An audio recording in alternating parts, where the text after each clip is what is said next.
Good evening student. இன்றைக்கி வந்து நம்ம அக்கௌண்டன்சியில் 12th ஸ்டாண்டர்ட் அக்கௌண்டன்சியில் ஃபைனல் அக்கௌண்ட்ஸ் அப்படிங்கிறதுல journal entries adjusting and transfer என்ட்ரிஸ்ன்னு வரும். இப்போ நம்ம வந்து அதுதான் பார்க்க போகிறோம். ஓகேவா? இப்போ வந்து 12th நீங்கள் தெரிஞ்சுக்க வேண்டியது வந்து assets, liabilities, expenditure and income. அசட்ஸும் எக்ஸ்பெண்டிச்சர் அண்ட் அசட்ஸ் வந்து டெபிட், அதுக்கப்புறம் லைபிலிட்டிஸ் அண்டு இன்கம் வந்து கிரெடிட். இந்த பேசிக்கில் இந்த ஜேர்னல் எல்லாமே நீங்கள் படிக்கலாம். ஓகேவா? ஃபஸ்ட்டு ஜேர்னல் வந்து நம்ம பார்க்குறோம். ஃபஸ்ட்டு ஜேர்னல் வந்து க்ளோசிங் ஸ்டாக். அதாவது க்ளோசிங் ஸ்டாக் அப்படிங்கிறது வந்து அசட்டுன்னு சொன்னாலே டெட்டார், அதாவது டெபிட் அப்படிங்கிறனுடைய ஷார்ட்கட் தான் டெட்டார். அப்போது டெப்டாருங்க ஒன்று தெரிஞ்சால் போதும். அப்போது அதில் வந்து closing stock account debtor to trading account. கண்டிப்பாக க்ளோசிங் ஸ்டாக் வந்து ட்ரேடிங் அக்கௌண்ட்டில் கிரெடிட் சைடில் வரும் அப்படிங்கிறது தான். அப்போ அதுதான் வந்து இந்த ஜேர்னல் ஈஸியாக படிக்கிறதுக்கு வந்து உங்களுக்கு எப்படி புரியும்னா, க்ளோசிங் ஸ்டாக் அப்படிங்கிறது அசட் எப்பவுமே டெப்டார்னால் அதாவது டெபிட் சைடு. அப்போ closing stock account debtor to trading account அப்படின்னு சொல்லி படிக்கணும். ஓகேவா? அடுத்தது நெக்ஸ்ட்டு ஜேர்னல் வந்து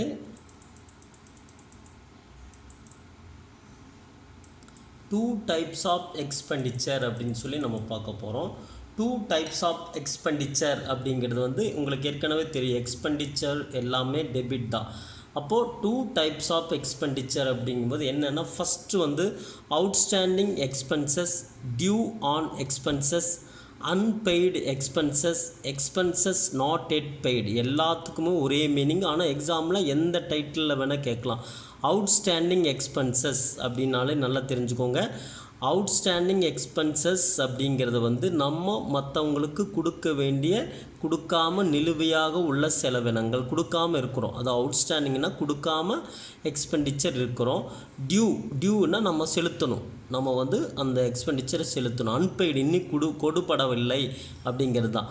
அதுக்கப்புறம் எக்ஸ்பென்சஸ் நாட் எட் பெய்டு, இன்னும் அந்த எக்ஸ்பெண்டிச்சர் நம்ம கொடுக்கல. அப்போது ஒருத்தருக்கு நம்ம கொடுக்காம இருந்தால் அது லைபிலிட்டிஸ்.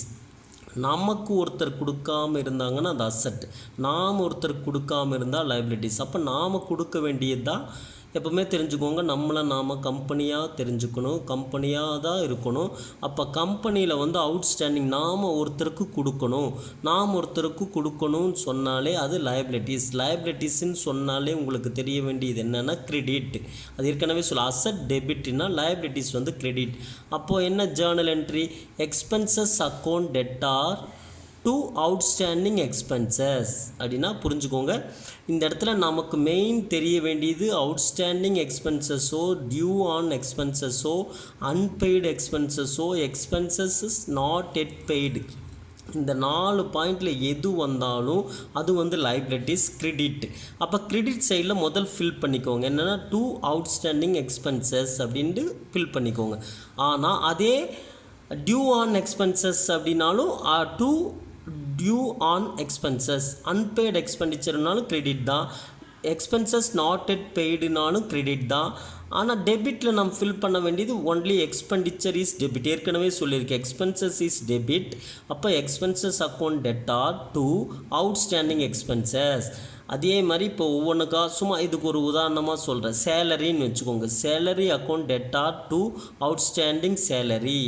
அதே மாதிரி அதுக்கே வேறு இப்போ போடுறோம். அதே சேலரியை டியூ ஆன் அப்படி எக்ஸ்பெண்டிச்சர்னால் salary account debtor to due on salary account credit. அதே மாதிரி அன்பெய்டு சேலரி அப்படின்னு வருதுன்னா salary account debtor to unpaid salary. அதே மாதிரி அடுத்தது சேலரி நாட் எட் பெய்டு. அதே மாதிரி salary account debtor to salary not yet paid credit. இந்த மாதிரி ஒவ்வொன்றுக்கும் ஒவ்வொரு உதாரணமாக நீங்கள் எடுத்துக்கலாம். ஆனால் 4 ஹெட்டிங்கில் வந்து இது கேட்கலாம். நல்லா தெரிஞ்சுக்கோங்க. 2 டைப்ஸ் ஆஃப் எக்ஸ்பெண்டிச்சர்.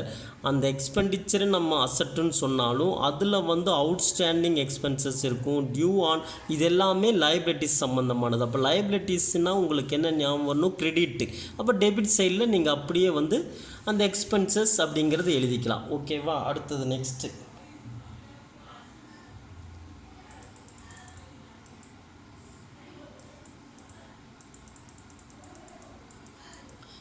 வந்து நம்ம பார்க்க போகிறது prepaid expenses unexpired expenses paid in advance, அதாவது இது முன்கூட்டியே நம்ம செலுத்திய செலவினங்கள்னு சொல்லுவாங்க தமிழில். அதாவது ப்ரீபெய்டு, முன்னாடியே. இதுக்கு முன்னாடி நம்ம பார்த்தது அவுட்ஸ்டாண்டிங்னா கொடுபட வேண்டியது. இது ப்ரீபெய்டுன்னா முன்கூட்டியே நமக்கு செலவு செஞ்சிட்டோம்.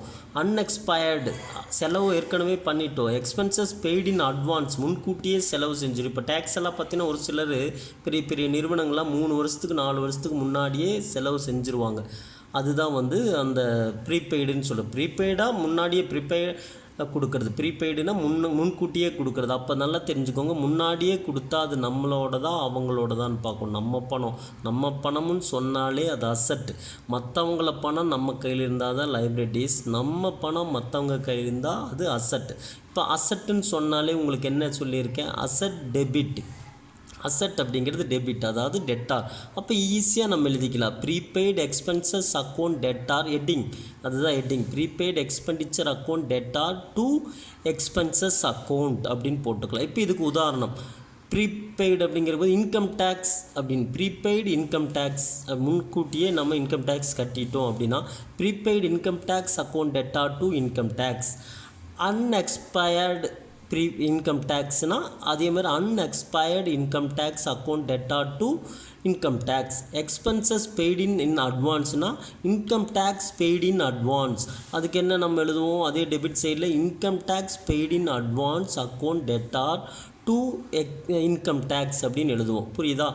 அதே மாதிரி being adjusting entries to prepaid expenses அப்படின்னு சொல்லி இப்போ பார்த்துட்டோம். இப்போ 2 எக்ஸ்பெண்டிச்சர் வந்து நம்ம முடிச்சிட்டோம். ஒன்று லைபிலிட்டிஸ், ஒன்று அசட்டில் வந்துச்சு. ஏன்னா ப்ரீபெய்டுங்கிறது வந்து அசட்டு, அன்எக்ஸ்பைர்டு அசட். அதனால் டெபிட் சைடில் போட்டு எக்ஸ்பென்சஸ் வந்து கிரெடிட் சைடில் போகிறோம். நெக்ஸ்ட்டு வந்து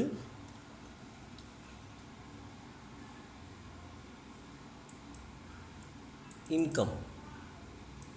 2 types ஆஃப் இன்கம். அதில் வந்து பார்த்திங்கன்னா ஃபஸ்ட்டு வந்து 2 types ஆஃப் இன்கமில் வந்து accrued income accrued but not yet received, அதாவது வரணும் இன்னி வராமல் இருக்குது, நமக்கு வரணும், வர வேண்டிய வருமானம். அப்போது நமக்கு வரணும்னு சொன்னாலே இது அசட்டு, வர வேண்டிய வருமானம் சொன்னாலே அசட்டு. அப்போ என்ன வரும்னா அசட்டுங்கிறது டெபிட். ஏற்கனவே accrued income account debtor to income.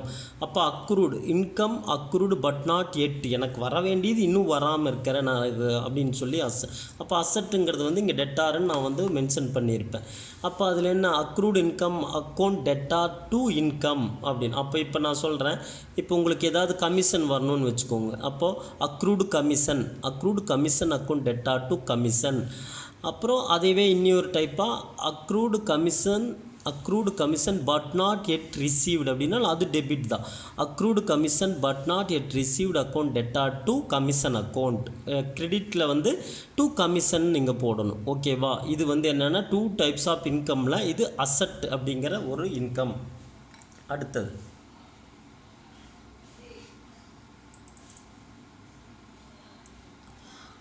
Income received in advanced income. இது வந்து முன்கூட்டியே வேற ஒருத்தரோட பணத்தை வந்து நம்ம வாங்கி வச்சுக்கிறது. இன்கம் ரிசீவ்டு இன் அட்வான்ஸ், வர வேண்டிய வருமானத்தை முன்கூட்டியே வாங்கிக்கிறது. Advanced income. ஒரு கம்பெனிக்கு நீங்கள் போகிறீங்க, சேல்ரி அட்வான்ஸ்ன்னு சொல்லி வாங்கி வச்சுக்கோங்க. அப்போ அது உங்கள் பணமா அவங்க பணமா நல்லா யோசிச்சு பாருங்கள். நம்ம இன்னும் வேலையே செய்யலை, ஆனால் முன்னாடியே வாங்கிக்கிறோம். அப்போ அவங்களோட பணம் தானே. அவங்களோட பணம்னா லைபிலிட்டிஸ், நம்ம பணம்னா தான் அசட்டு. அப்போ அதுக்கு என்ன journal, income account debtor to, எப்போ லைபிலிட்டிஸ் வந்து credit, income account debtor to income received in advance அல்லது income account debtor to advanced income அப்படின்னு. இப்போ சேலரியில் நம்ம இது உதாரணமாக எடுத்துக்கலாம். சேலரியில் எடுத்துட்டிங்கன்னா என்ன வரும்னா, இப்போ இன்கம் அப்படிங்கிற இடத்துல சேலரின்னு போடணும். அப்போ சேலரின்னு போடும்போது என்ன வரும்னா, salary account debtor to income, அதாவது சேலரி ரிசீவ்டு இன் அட்வான்ஸ் அப்படின்னு வரும். அதே மாதிரி commission account debtor to commission received in advance, முன்கூட்டியே வாங்கிறது அப்படிங்கிறது தான். புரிஞ்சுதா? 6 ஜேர்னல். இதே மாதிரி அடுத்தது 7வது இன்ட்ரெஸ்ட் ஆன் கேபிட்டல் அப்படின்னாலே தெரிஞ்சுக்கோங்க. ஒரு கம்பெனிக்கு வந்து இன்ட்ரெஸ்ட் ஆன் கேபிட்டல் அப்படிங்கிறது வந்து அதுக்கு ஒரு கம்பெனிக்கு வந்து அது ஒரு கேபிட்டல் போட்டிருப்பாங்க, அவங்களுக்கு அது ஒரு செலவு. அப்போ செலவுங்கும்போது என்ன, டெட்டார். அப்போது interest on capital account debtor to capital அப்படின்னு வரும். அதுக்கு எப்போவுமே தெரிஞ்சுக்கோங்க, இந்த என்ட்ரிக்கு வந்து உங்களுக்கு அட்ஜஸ்டிங் என்ட்ரி, ட்ரான்ஸ்ஃபர் என்ட்ரி ரெண்டுமே வரும். எப்படின்னா அடுத்தது வந்து பார்த்திங்கன்னா அதுக்கு எப்போவுமே தெரிஞ்சுக்கோங்க, interest on capital account interest on capital account debtor to கேபிட்டல்னு வரும்போது அது ரிவர்ஸ் ஆகும்போது அது ப்ராஃபிட் அண்ட் லாஸ் அக்கௌண்ட்டுக்கு மாற்றும் போது இங்கே இன்ட்ரெஸ்ட் ஆன் கேபிட்டல் டெபிட்டில் இருக்கும், அது அப்படியே வந்து கிரெடிட் ஆயிரும். டெபிட் வந்து ப்ராஃபிட். அதாவது இதுக்கு என்ன அர்த்தம்னா ஒரு அக்கௌண்ட்டை வந்து ட்ரான்ஸ்ஃபர் P&L அக்கௌண்ட்டுக்கு வந்து ட்ரான்ஸ்ஃபர் பண்ணுறதுன்னு அர்த்தம். அப்போ இன்ட்ரெஸ்ட் ஆன் கேபிட்டல் அக்கௌண்ட் கண்டிப்பாக ட்ரான்ஸ்ஃபர் பண்ணி ஆகணும். அதுதான் புரியுதா? இதை முதலேருந்து சொல்கிறேன். இன்ட்ரெஸ்ட் ஆன் கேபிட்டல் அப்படிங்கிறது ஒரு நிறுவனத்துக்கு செலவு. அப்போ debit. Interest on capital account debtor to capital. அதுக்கே ட்ரான்ஸ்ஃபர் என்ட்ரிங்கும்போது P&L அக்கௌண்ட், அதாவது profit and loss account debtor to interest on capital. இங்கே டெபிட்டில் இருக்கிறது இங்கே கிரெடிட் வரும். ஓகேவா? அது சும்மா ஷார்ட்கட்டான. நீங்கள் என்ன புரிஞ்சுக்கணுன்னா P&L அக்கௌண்ட் வந்து நம்ம டெபிட் சைடில் இன்ட்ரெஸ்ட் ஆன் கேபிட்டல் அப்படின்னு சொல்லி எழுதணும் அப்படிங்கிறது தான் இதோட இது. ஓகேவா? அப்போது இப்போ 12th வந்து நம்ம adjusting entry and transfer entry பார்த்துட்ருக்குறோம். இன்றைக்கி ஒரு 6 என்ட்ரி பார்த்தோம். நாளைக்கு வந்து மீதி உள்ளது பார்த்துக்கலாம். ஓகேவா? இது வந்து 12th ஸ்டூடெண்ட்டுக்கு ரொம்ப யூஸ்ஃபுல்லாக இருக்கும். இது ரொம்ப ஈஸியாக புரிகிற மாதிரி அந்த எக்ஸ்பெண்டிச்சர் அண்டு லாஸஸ் அந்த மாதிரியெல்லாம் ஞாபகம் வச்சுக்கோங்க. நீங்கள் அந்த 4 பாயிண்ட்டு தான். என்ன பாயிண்ட்டு ஞாபகம் வச்சுக்கணுன்னா அசட்ஸ் வந்து டெபிட், லைபிலிட்டிஸ் கிரெடிட், அதே மாதிரி இன்கம் வந்து கிரெடிட், எக்ஸ்பெண்டிச்சர் டெபிட், லாஸஸ் வந்து டெபிட். இந்த மாதிரி ஞாபகம் வச்சுட்டா இந்த ஜேர்னல் வந்து ரொம்ப ஈஸியாக இருக்கும். ஓகேவா? இனி வரக்கூடிய கிளாஸில் 12th ஸ்டாண்டர்டுடைய அக்கௌண்ட்ஸ் எல்லாமே நடத்த ஆரம்பிக்கலாம். ஓகேவா? All the best.